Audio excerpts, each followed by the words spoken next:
Very good. We are now 2 minutes past the hour. I'm Liz Benesky with the AmCham Abu Dhabi chapter, and it's our pleasure to start this program. So I hand it off to our healthcare committee and Dr. Mokhtar. The floor is yours. Thank you. Thank you, Liz, and good morning, everybody around the call. Good morning, ladies and gentlemen. It's a great pleasure and honor to have you all here for such kind of what I call it always much awaited discussion that we will have with Hope Consortium. My name is Ayman Mukhtar. I am the regional president for Middle East, Turkey, and Levant at Viatris, and I am also the co-chair for the Healthcare Committee for AmCham Abu Dhabi. Today, you're representing the Healthcare Committee and the Grade 2 coach.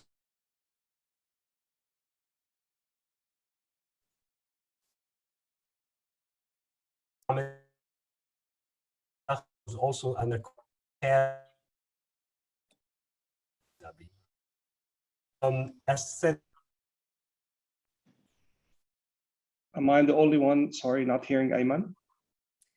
No, Dr. Mazen, you are correct. He might be having connectivity, so you are welcome to jump in, sir.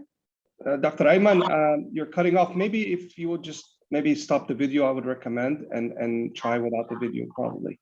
Connection is not well. We'll try that. Can you hear me clearly now? A little better. Okay. So on for that, thank you, Dr. Mazen. And as I was trying to introduce our co-chairs, Dr. Ahmed Al-Khazraji and Mr. Mazen. And it's a great pleasure and honor to have Mr. Robert Sutton, who's the head of logistics at Abu Dhabi Port and representing the Hope Consortium today. We look forward to, I would say, a great exchange with Mr. Robert. And to the audience around the call, as we stated earlier, please submit any question that you have to the chat box, and we'll try to moderate that towards the end of the session. And with great pleasure and without further ado, over to you, Mr. Robert.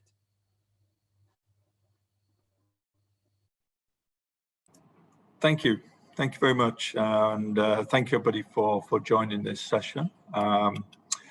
What we'd like to do is take you through a number of slides which provide you some insight and background into the Hope Consortium and the efforts that the broader team are making to kind of help bring this pandemic to an end. We'll run through the slides in such a way that everybody has a clear understanding of the challenge that we face. And when I say we, I mean the global community. The challenge we face differs depending by geography, but the goal that we want to achieve is the same for all. It's a common goal. And the goal is to get through this pandemic so we can return to normal. We can see our friends, our family, we can travel. We can conduct our daily lives and our daily business as soon as possible, the way that we're kind of accustomed to. So I just want to check that everybody can see the slides. Can I get a thumbs up from somebody that we can see them? Great. Okay, perfect. So let's understand the challenge first and foremost. So it's truly unique. I've been in supply chain for nearly 30 years, and we've faced quite a few challenges in supply chain with disruption, technology, etc. This is the first time I can recall us having a common goal that brings parties together to provide solutions. And these are not ordinary solutions. These are solutions driven by a unique requirement, a requirement around making sure that we maintain temperature control, that we have final mile services which allow us to penetrate communities in the most remote parts of the world. So this is not a logistics challenge limited to moving product from A to B. This is a global challenge which requires a supply chain to integrate with suppliers and demand parties in order to make sure we can move vaccines through. So there are some unique aspects of the challenge that we face today. And no single party can address this challenge. And this is one of the reasons why the Hope Consortium exists, because it doesn't rely upon one party. It relies upon a global collaboration of different partners that bring different values and different solutions in order to address it. If we then move from the challenge, and let's take this a level down, there are 3 layers of kind of ecosystem. There's the modeling, the planning, the strategizing, that layer there. And where you see a red star, that's where Hope Consortium play a role. We play a role in the supply chain modeling to making sure we optimize the supply chain. And we'll talk a bit more about that later on as we move through the slide deck. What does optimization really mean, and why is it any different from one market to another market? Then the middle layer there, let's not forget these. These are our frontline workers. We can do all of the planning. The scientists have done a fantastic job of bringing a product to the market. But without the frontline workers, the doctors, the nurses, the drivers, the warehouse operators, the clearance agents, then none of this works. So we mustn't forget those. They play a vital role. And then at the bottom of this, we have the actual infrastructure supply chain, whether it's the factory, whether it's the warehouse, or the regional or local distribution. This all comes into play and just adds to that extra level of awareness that this is not an easy task. This requires coordination at a global and ecosystem level in order to be successful. All of these slides will be available, by the way, after this call, so you'll be able to go through them at a more leisurely pace. So one of the things that we did in looking at the Hope Consortium was we needed to make sure we understood the requirements.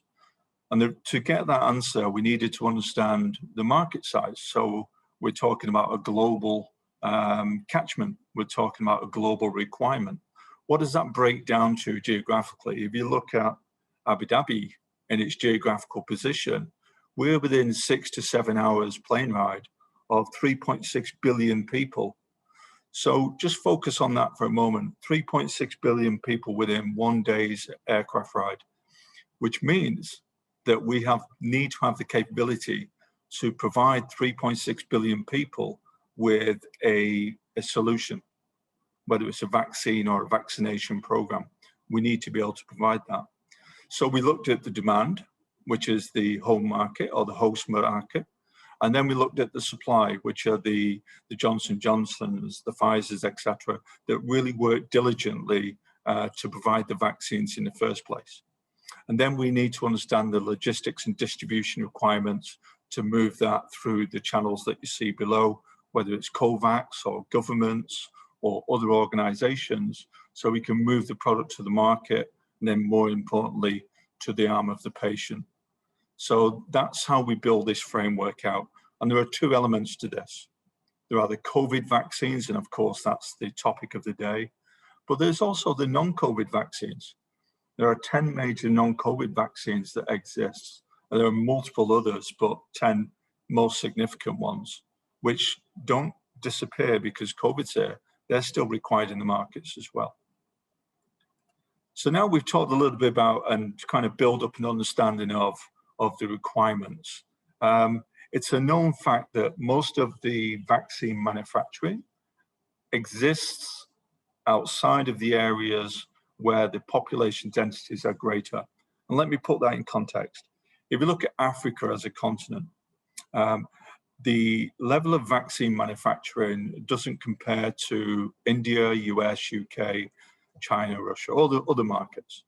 So there's a need to move these vaccines to the masses as fast as possible from geographies which don't have the same perhaps logistical and distribution challenges. So what does that mean? That means that we have to do some studying. We have to make sure we understand the trade lanes and the movements of where vaccines are manufactured and how we move them to the areas most in need, where there's dense populations, where there's disparate communities, where the infrastructure often breaks down, where perhaps the cold chain may not exist.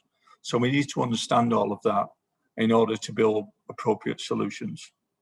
So now we've given you some insight as to the scale of the challenge and the different pieces that need to come together in order to make the solution compelling. So that takes us nicely into the Hope Consortium. What is it? What does it do? And why does it exist? It's essentially, it's a private-public partnership that allows us to work together in a very collaborative manner with the founders of Department of Health in Abu Dhabi, Abu Dhabi Ports, Etihad, Rafid, SkyCell, our equipment partner, and Macta Gateway that provide the digital platform. They're the founders, so we work together as a group to come with solutions. To deliver those solutions, we needed partners. And we work with DHL, FedEx, Aramex, UPS, many, many others, as you can see there, to ensure we have global reach, to ensure we have supply chain capacity, to ensure that we leverage the expertise that exists within all of these entities to deliver solutions. And the solution relies upon collaboration. People talk about collaboration a lot. This is the first real example of people putting aside a brand image, an ego at times, a strategy, and making sure we're all driving towards the same goal. So this was a really good kind of kickstart for the program. So the value we try to create through the Hope Consortium is to provide an end-to-end system. Some countries don't need that. Some countries need vaccines moving from point A to point B. Other countries need it moving from the manufacturing through to the airport, through to a warehouse, through to a spoke warehouse, through to a hospital, and then into the arm of a patient. So it very much depends on the need of the country. And we make sure that we've designed solutions and created partnerships that react and can respond and be agile enough to support those requirements. Let's put some shape around that. There's a very standard offering, and if you look at most of the mature or developed markets, it really only requires vaccine movements, either direct to market, to a hospital, or through a hub. We provide a hub here in Abu Dhabi with a capacity for over 120 million vaccines storage, static storage. So we can provide the hub solution if required. Some markets require much, much more than that. They require the in-country support. So for that, we send doctors and nurses. We mobilize in-country field hospitals. We have a mobile clinic which drives around the communities, taking the vaccines to the community.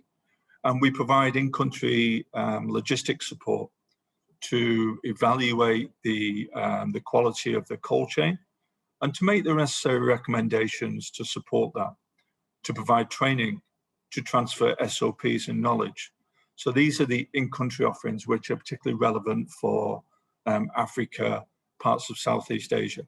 So we can ensure that the support isn't just transportation, it isn't just air freight, it's actual end-to-end logistics. And end-to-end for us starts with the planning cycle with the manufacturers through to the vaccine into the arm of the patient. This is true end-to-end. We've talked a little bit about the pace of the vaccination programs. It's no secret there aren't enough vaccines moving to different areas of the world. Everybody's putting their best efforts behind that, and we continue to support the vaccine manufacturers, the governments, and the suppliers, and the logistics partners to move as many vaccines as possible in as short a time as possible. The supply chain will go through two key phases. The initial phase, when demand considerably outstrips supply, and that's the phase that we're in for some markets, then it's point to point. The point is you move vaccines as soon as possible from manufacturing through to patient. So our role in that is to make sure we have the air power, we have the land infrastructure, and we have the people and processes in place to move those vaccines within the regulatory compliance framework as soon as possible and as quickly as possible, so the vaccination programs can be supported. If we look at when that imbalance changes, so let's imagine a time where we now have vaccines in markets. We now have vaccines readily available for mass communities. We build up inventory. Now, currently, as you saw from the previous map, there are 6 main manufacturing locations globally. If we consider, let's take Africa for one moment. If we consider Africa's requirements, very few vaccines are actually manufactured in Africa in comparison to the size of the population and the disparity of the population. So what that requires a different model. It requires a hub and a spoke. Why a hub and a spoke? If a country in Africa has a requirement for 10 million vaccines, let's say, in country at any point in time, they may only have the capacity to store 500,000 vaccines. So we make sure that we move 500,000 vaccines to the country, point to point. We take 9.5 million vaccines to our hub, and we replenish the spoke on a just-in-time basis. What does this do? It reduces the risk of vaccine wastage. It reduces the risk of non-compliance of storage and of handling conditions. If we flood that country with 10 million vaccines in one go, they're likely to see considerable wastage, and we're likely to see considerable deviation from storage and regulatory holding conditions. So it's very, very important that we work with the partners to manage the pace of the supply chain in such a way that every vaccine finds its way to a patient and no vaccines are wasted. That's one of our key goals. So this is why there are 2 models on screen here. I'm very happy to take any questions they may have about these 2 models. Of course, we've talked today about the physical supply chain and how the parties come together to provide the air strength and the land strength and the frontline workers.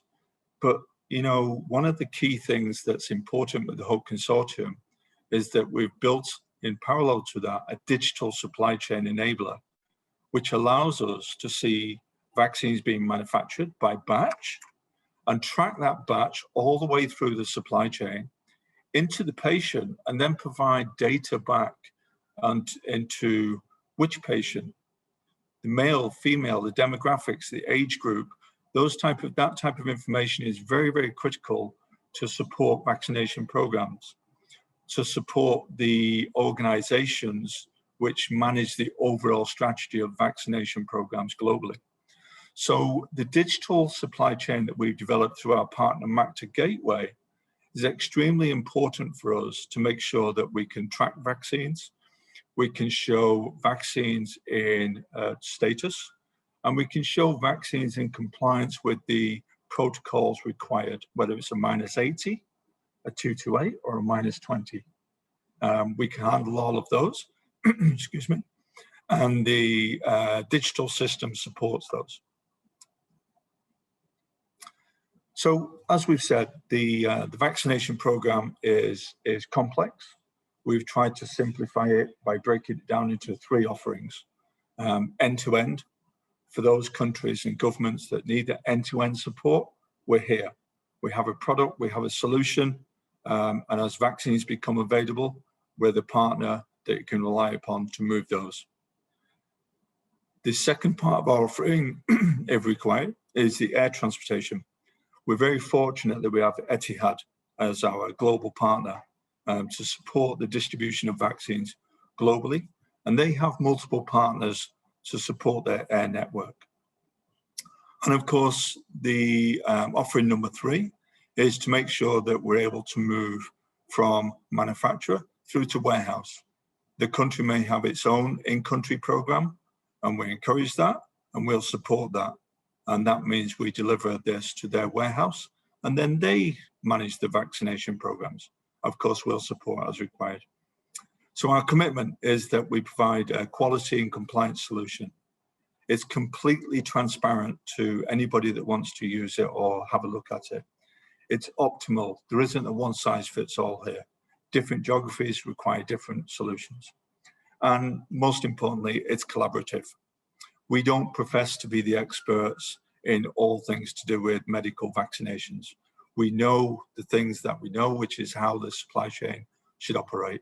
And we work with our partners to make sure that's a complete solution. So in summary, and thank you for the time we wanted to take you through these slides. Why the Hope Consortium? Because we can provide that collaborative solution. We can provide that end-to-end. Why Abu Dhabi? If you look at the gateway or the positioning of Abu Dhabi, the gateway of 3.6 billion people, then we're optimally positioned to support that. Outside of that, our global reach with our partners continues to complement that geographic positioning. You don't need to speak to 3 to 4 to 5 different parties to move your vaccines through the supply chain, whether you need doctors or nurses, or whether you need air transportation or warehousing. Hope Consortium is a single party you can speak to. In terms of regulatory compliance, we're GDP certified against WHO and EU standards. We're fully licensed and regulated by the Department of Health and Ministry of Health to make sure that the vaccines that we move are moved diligently and in complete compliance with the regulatory requirements. And the digital supply chain is there for you. It's there for you to be able to log onto our systems and see vaccines moving, and make sure that you understand and you can verify that the temperatures are being maintained throughout the vaccine supply chain. So this is in summary, what we wanted to cover today. Just one last statement I'd like to make, that moving vaccines is fine, and we do that, and that's our core business. But vaccines don't save lives, vaccinations do, which is why we extended the program to include in-country services, so we can support not only the movement of vaccines, but also the vaccination programs. And that's what I wanted to share with the team today. Very happy to take questions. Thank you, Mr. Robert, for such great and informative discussion and great presentation. Let me kick that quickly and ask you one question which came from Dr. Ahmed Al-Khazraji, our co-chairman. Once the decision was made to initiate Hope Consortium, what did day one look like? Chaotic. So the day one, I'm not even sure there was a day one. There were probably multiple day ones. But day one was spent framing up the different challenges, where the challenges may come from. How do we best deliver value in the shortest possible time? So day one was a series of workshops, discussions, a lot of writing on whiteboards and a lot of raising of ideas on whiteboards. So it started off kind of quite chaotic, lots of ideas coming in from different angles, jumping to solutions instead of understanding the challenge. But by the end of day one, and this is what's really important, by the end of day one, we had a plan. We knew where our respective roles were, and we knew what success looked like. So we're able to work backwards from that. Once you know what success looks like, what does the objective look like? You reverse engineer that, and then you come back with a plan. So that's what, in a sense, what we left day one with. Great, thank you so much. I'll take one more here, which came from Liz, and thank you, Liz, for the question. And Liz is asking, considering the outstanding system that Hope has designed, is the United Nations embracing this and funding the vaccination program in countries and areas like Africa? Yeah, Eamon, I'm sorry, I missed part of the question. Would you mind repeating? Liz, you can unmute yourself and go ahead for it, please. Thank you, Ayman. So, Mr. Sutton, I was asking, considering, this is an expanding program, probably world leading in my opinion, are organizations, most importantly, like the United Nations, embracing this because it's available now? And are they funding vaccination programs in challenged areas such as Africa, where there's little to no access to vaccination? So it's a great question. We work closely with all of the organizations, including UNICEF and multiple others. and we provide full access to the systems, to the solutions required. So yes, we have ongoing discussions, and we do partner with them as and when required. In terms of the funding for vaccinations, then that's really, I guess, a question for them. I know they're extremely active with multiple entities, whether it's the African aid organizations, CDC, etc. Then there are multiple engagement points there. We work closely with them, but we don't get involved with the funding aspects of that relationship. Fantastic, Mr. Roberts. So to be honest, I mean, it's exciting as well to see that we have AmCham Abu Dhabi members around the call, and part of the Hope, like UPS, like Viamedica, and Etihad Airlines. So I believe that Chris is on board for the call. Chris is the president of the Viamedica. So Chris, if you can unmute yourself and share an insight or an aspect with us and with Robert, please.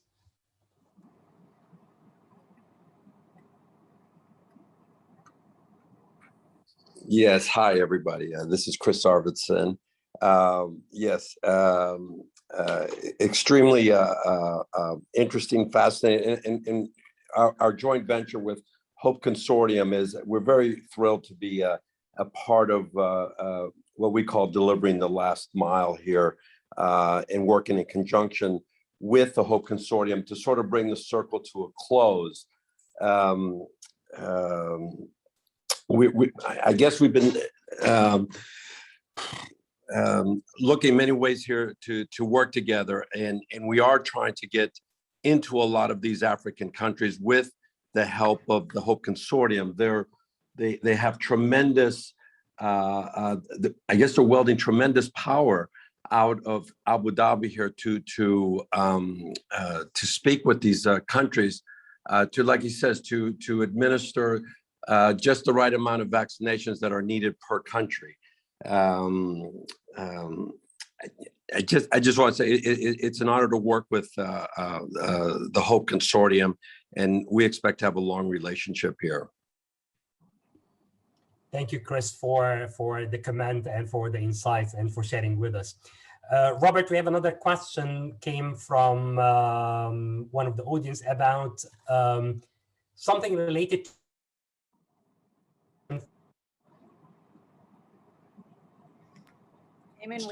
based on your most recent experience.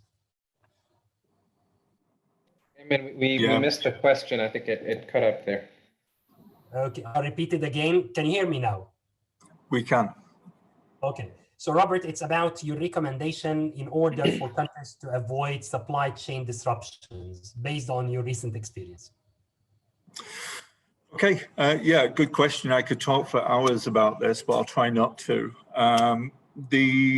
My recommendation is planning. Okay, the more time you spend on planning, the more likely you will avoid supply chain disruption. And planning isn't necessarily planning for things which you know are going to happen and are going to go well.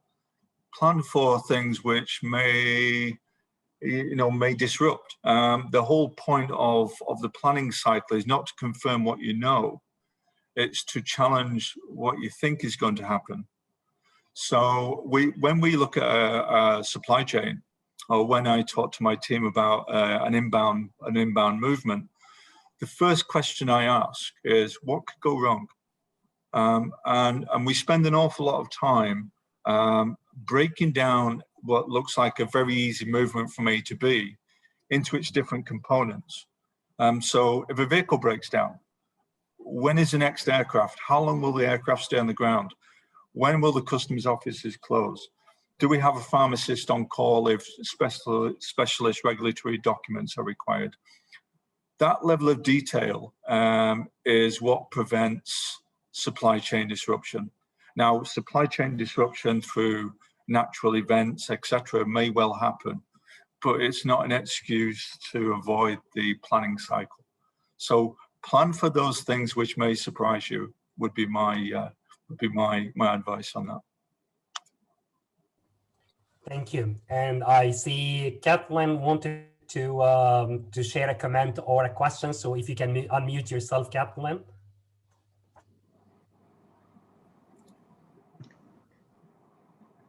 Thank you very much. I was asking about the poorer countries in Africa. I happen to be working with some folks in northern Malawi, and they are not able to afford a face mask. So I'm wondering if there's any UN or any other measures being taken to help some of these needy but deserving folks. Thank you.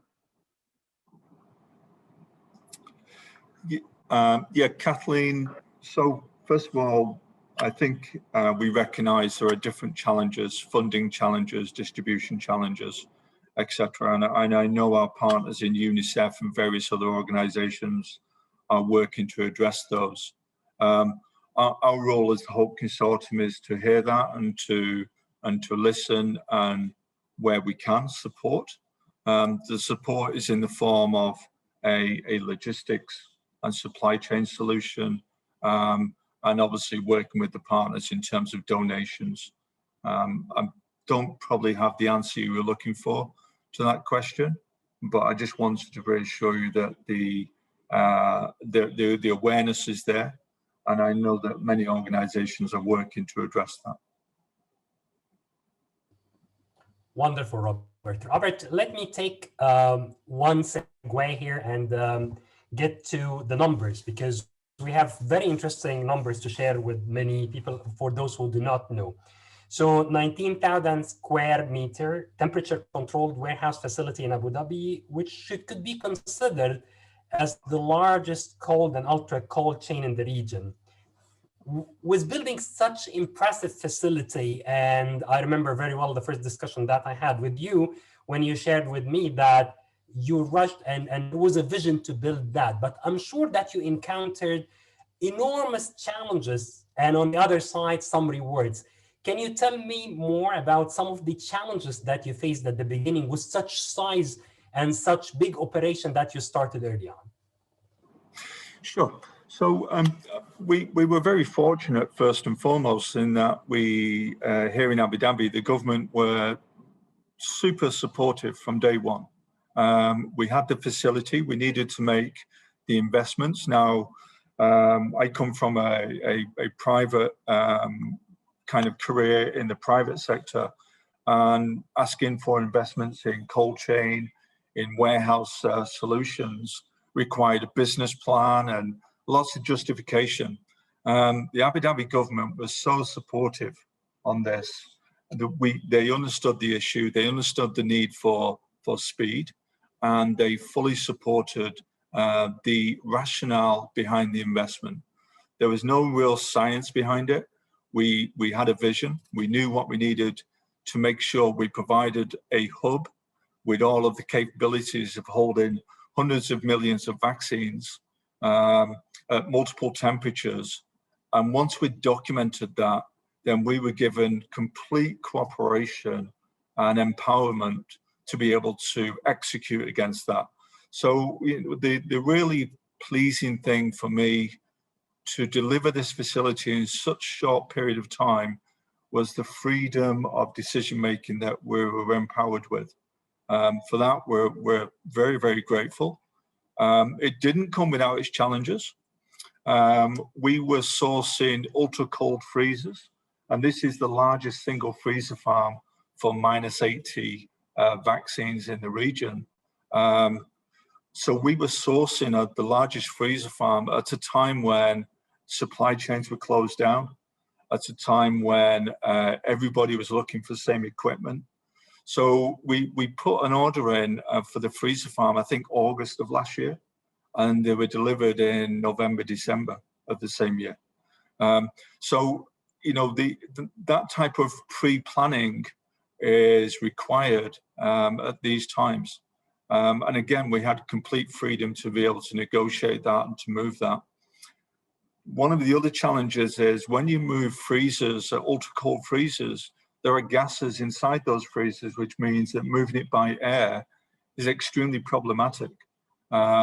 So you need special approvals, you need permissions, you need to be able to look at alternative multimodal solutions, you know, road, rail, air, sea solutions in order to get the equipment to you in the shortest possible time. So there's some of the challenges which we overcame. But, you know, the real takeaway from me was the support we had from the government and Abu Dhabi Ports in terms of releasing the funding to be able to do this was quite rewarding, really was encouraging. Thank you so much. And then, to be honest, I personally acknowledge, I mean, the great vision that Abu Dhabi put in place in order to come with such fantastic consortium that not only serving the country, but goes way beyond the country to serve even the big part of the world. As you just mentioned, 2/3 of the world population can be at a short distance from where you are. So we move here to Dr. Ahmed, because I know that Dr. Ahmed has an interesting question. So why don't you unmute yourself, Dr. Ahmed? Sure. First off, thank you again, Robert, for a wonderful presentation. What I think you did very well is summarize a lot of different moving parts in a way that was very easy to read and have, you know, us supply chain people understand it, which in and of itself is a skill. So thank you very much for that. Were there, as you were going through the planning phase, or the planning, execution, the different phases of this very complex operation, were there any kind of benchmarks for similar endeavors that were done globally that you had benchmarked, or not in terms of, well, in terms of outcomes, but also, you know, just in terms of how to put it all together? Or, you know, as the saying goes, did you build the plane as it was flying? I'd be curious to know. Yeah, we actually, it's a great question. We looked around for role models, if you like. The closest thing we could find was probably UNICEF, the UNICEF model, where they act as a pivotal point with multiple parties that move aid globally, and they do a fantastic job at doing that. In terms of the actual complexity and the dynamics of what we're trying to provide here, we couldn't find a direct comparison. So we kind of learned as we went. I have to be, you know, frank and say, are there things we could have done better? Absolutely. But we learn very quickly, and then we move forward, you know, and that's how successful organizations prosper. Everybody doesn't get it right the first time. Very, very thankful that we had such a willing response from our partners, you know, Via Medica, the freight partners, everybody. This was a journey for everybody. So our main objective was to communicate the objective, communicate what the end goal looked like, and then all of the parties involved got on board very, very quickly and helped us refine the model and helped us deliver the solution. In the absence of a cookie model, cookie cutter, cut and paste model, then that's what we resorted to. And it worked out quite well, quite well. Thank you very much. Thank you, Robert. I'll take one more question and potentially advise everybody around the call to submit more questions. If not, this will be the last question to Robert, who kindly answered all of our questions so far. So, Robert, it's a unique public-private partnership, and we see the great value added for the vaccine distribution and different challenges being addressed. Now, COVID, we hope that it's a part of what we're facing as a challenge, but down the road, if there's any plan beyond COVID vaccine and beyond the vaccines in general for Hope Consortium? Yes, the short answer is yes. So you're absolutely right to bracket those up. COVID is absolutely where the focus needs to be, and it needs to be maintained on that until we start to move towards mass vaccination. But let's not forget the facility and the vision for the Hope Consortium. It goes way beyond COVID. We have the capacity here and the capability, proven capability, to handle multiple types of vaccines. And not only vaccines, but the PPE, and the needles, the syringes, the medical equipment, the hospital beds. The deployment of our partner Via Medica with their mobile field clinic hospitals is not limited to COVID. There are, if you look at the non-COVID vaccines, polio, diphtheria, measles, all of these type of vaccines, they still need to be moved globally. If you look at, and let's take a look at some of the top 10 of those. Africa itself in 2022 is estimated to require 1.4 billion vaccines, non-COVID vaccines. That's just Africa in 2022. Eastern Mediterranean, 870 million non-COVID vaccines need to be moved through the supply chain.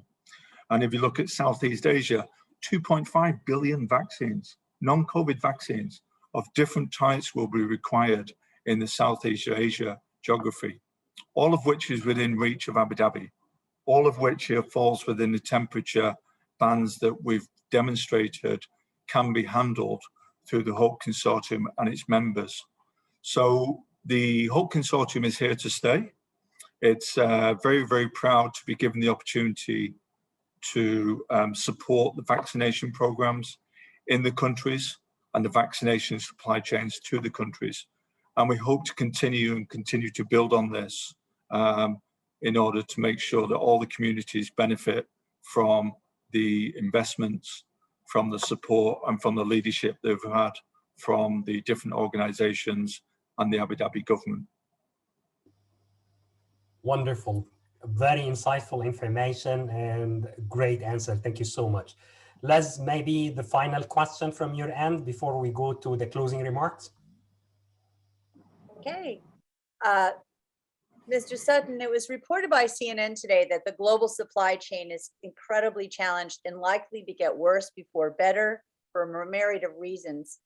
Aside from the vaccines and what you've just discussed, are you able to speak to what Plan B, C, D, and F is being made by the Hope Consortium, whether that's for PPE, parts for the airplanes, refrigerant for the cooling, as you called it, the refrigeration fields? Are there any links in the chain that are areas of concern and possibly areas of opportunity for future collaborations? Yeah, and Liz, you know, you bring up a really good point. Just the logistics and supply chain is continually under stress. It's continually being challenged. We do expect there to be some speed bumps along the way of vaccine distribution. If you think about air capacity, we've not yet tested the air capacity to its fullest extent. And bear in mind that 12 months ago, 18 months ago in some areas, a large portions of aircraft fleet were stood down, were demobilized. It doesn't come back on overnight. It takes time for that capacity to be created. And then passengers will start moving. To date, we've had, I guess they'd call it a luxury of being able to use passenger aircrafts for move vaccines. At some point, passengers will go back on those aircraft, which will reduce the capacity. Now, it doesn't stop the supply chain. What it means is we have to think broader. We have to think about multimodal solutions.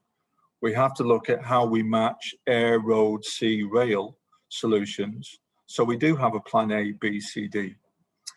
We have to make sure that we manage the velocity of vaccines through the supply chain so it doesn't overwhelm a particular point in the supply chain.